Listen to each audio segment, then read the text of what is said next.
میں جو ہی 14 برس کی ہوئی، میری امی میرے لیے ٹوپی والا برقع لے آئی اور بولی، بیٹی آج سے تم نے گھر میں بھی یہ برقع پہن کر پھرنا ہے۔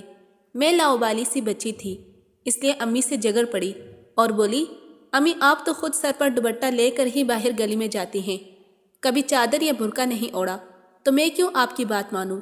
امی کی ایک دم سے آنکھیں بھیگ گئی اور وہ بولی، سمینہ تجھے تمہاری ماں کی قسم ہے۔ میں چپ کر گئی۔ امی کے آنسو دیکھ کر برقع پہن لیا، لیکن گرمی اتنی لگی، میں نے امی سے گلہ کیا تو انہوں نے مجھے بلا پھسلا کر برقع پہننے پر مجبور کر دیا۔ ابو رات گئے گھر آئے تو بولے، سمینہ ادھر آؤ، میرے پاس میں تمہارے لیے گرما گرم جلیبی لایا ہوں۔ میں جلدی سے اٹھ کر باہر جانے لگی تو امی کی آواز آئی، فرحان سمینہ سو گئی ہے۔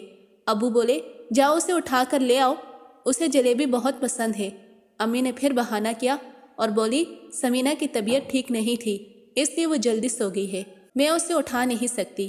ابو چپ کر گئے۔ تھوڑی دیر بعد امی کمرے میں آئی اور بولی، سمینہ باہر مت نکلنا جب تک تمہارا باپ سو نہ جائے۔ میں غصے سے بولی، آپ نے جھوٹ کیوں بولا ہے کہ میں سو رہی ہوں؟ مجھے تو جلیبی کھانی ہے۔ امی بولی، سمینہ آج کے بعد تو اپنے باپ کے سامنے نہیں آئے گی، نہیں تو میرا مرا منہ دیکھے گی۔ مجھے یہ مرنے مارنے کی باتوں سے بہت ڈر لگتا تھا، اس لیے چپ کر کے بیٹھ گئی۔ اب جب بھی ابو گھر آتے تو امی مجھے ٹوپی والا برقع پہنا کر کمرے میں بند کر دیتی تھی۔ میرے ننھے سے ذہن کو یہ باتیں بڑی عجیب لگتی تھی۔ ایک شب امی اور ابو کی بڑی لڑائی ہو رہی تھی۔ لڑائی میں بار بار ابو میرا نام لے رہے تھے۔ میں کمرے میں لیٹی خوف سے کانپ رہی تھی۔ میں نے بچپن سے ہی بہت سختیاں دیکھی تھی۔ میرا باپ ہر وقت امی کے ساتھ لڑتا رہتا تھا۔ میں ذہنی اذیت کا شکار ہو جاتی تھی۔ صبح ہوئی تو امی بولی، سمینہ میں تمہیں تمہاری خالہ کے گھر چھوڑ آؤں گی، تم خالہ کے گھر رہ لو گی نا؟ میں نے جلدی سے اسبات میں سر ہلا دیا اور بولی، امی مجھے تو خالہ کا گھر شروع سے ہی بہت پسند ہے۔ امی مسکرا دی، اپنا سامان پیک کر لو۔ میں نے جلدی سے اپنے 3 جوڑے بیگ میں ڈالے اور بولی، چلے امی چلتے ہیں۔ ابھی ہم باہر نکلنے ہی لگے تھے کہ ابو گھر آ گئے، مگر آج وہ تنہا نہیں تھے، ان کے ساتھ 2 مرد اور ایک مولوی بھی تھا۔ ابو بولے، سمینہ کی ماں، بیٹی کے سر پر لال دوپٹہ ڈال دو، میں اس کی شادی اپنے دوست سے کرنے لگا ہوں۔ میں نے ابو کے پہلو میں کھڑے ان کے دوست کو دیکھا تو خوف سے کانپنے لگی تھی۔ وہ تو ابو سے بھی چند برس بڑا ہی تھا۔ امی غصے سے بولی، فرحان اگر تمہیں اپنی عزت پیاری ہے تو چپ کر کے اپنے دوست کو یہاں سے لے جاؤ، نہیں تو میں محلے والوں کو اکٹھا کر لوں گی۔ ابو نے آگے بڑھ کر امی کے منہ پر تھپڑ دے مارا اور بولے، میرے آگے زبان چلاتی ہے کمبخت عورت، مولوی صاحب آپ نکاح پڑھانا شروع کرے۔ امی نے ابو کو دھکا دیا اور میرا ہاتھ پکڑ کر مجھے کمرے میں لے گئی اور اندر سے کنڈی لگا لی۔ پھر انہوں نے جلدی سے اپنا موبائل اٹھایا اور پولیس کو فون کر کے بلا لیا۔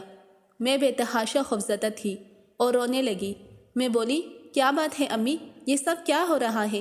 امی نے مجھے گلے لگا لیا اور بولی، بیٹی تمہیں یاد ہوگا نا کہ تمہارا باپ ساری زندگی مجھ سے لڑتا رہا ہے۔ میں نے اسبات میں سر ہلا دیا۔ پھر وہ بولی، تمہارا باپ نشی ہے اور 1 نمبر کا جواری ہے، اس نے جوئے میں میرا سارا سونا ہار دیا، مگر میں نے فقط تمہارے لیے صبر کیا۔ میں نے سوچا کہ عورت ذات ہے، کل کلا کو جب اس کی شادی کی باری آئے گی تو لوگوں کو کیا جواب دیتی پھروں گی کہ لڑکی کی ماں کو طلاق کیوں ہوئی تھی۔ مگر اب تو تمہارے باپ نے ہر حد پار کر دی ہے، وہ تمہیں بھی جوئے میں ہار آیا ہے۔